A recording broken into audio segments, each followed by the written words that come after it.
జెమిలీ ఎన్నికలు ఇప్పుడు ఇదే ట్రెండింగ్ టాపిక్. ఇది అందరికీ సంబంధించిన అంశం. మీకు, నాకు, ఇండియాలోని ప్రతి పౌరుడికి సంబంధించిన విషయం. ఓవైపు ప్రతిపక్షాలు ఎన్నో అభ్యంతరాలు వ్యక్తం చేస్తున్నా ఎన్డీఏ ప్రభుత్వం మాత్రం జెమిలీ ఎన్నికల అమలు దిశగా వేగంగా అడుగులు వేస్తోంది.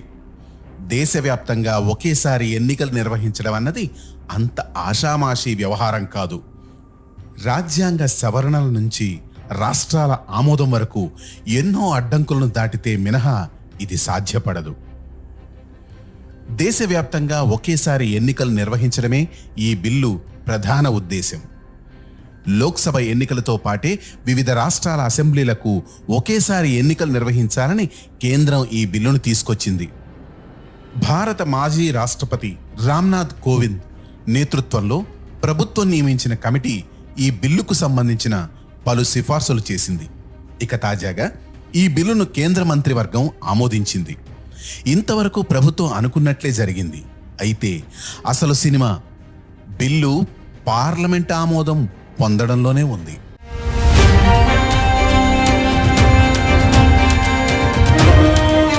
జెమిలీ ఎన్నికలకు సంబంధించి రాజ్యాంగ సవరణతో కూడిన బిల్లును పార్లమెంటు ఉభయ సభలు కనీసం 67% సానుకూల ఓట్లతో ఆమోదించాల్సి ఉంటుంది.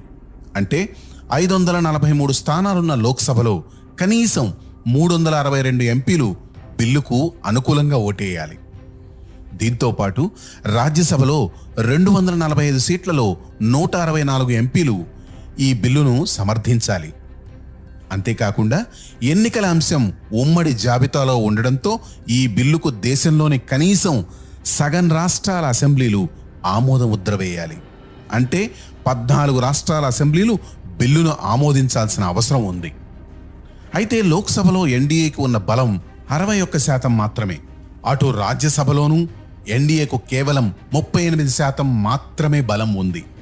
లోక్సభలో 545 సీట్లకు ఎన్డీఏకు 293 సీట్లు ఉన్నాయి. అటు రాజ్యసభలోని 245 సీట్లలో ఎన్డీఏకు 121, ప్రతిపక్ష పార్టీలకు 85 ఉన్నాయి. ఇక కాంగ్రెస్ సహా ఇతర విపక్ష పార్టీలు, ప్రాంతీయ పార్టీలు జెమిలీ ఎన్నికల పట్ల విముఖత చూపించే ఛాన్స్ చాలానే ఉంది.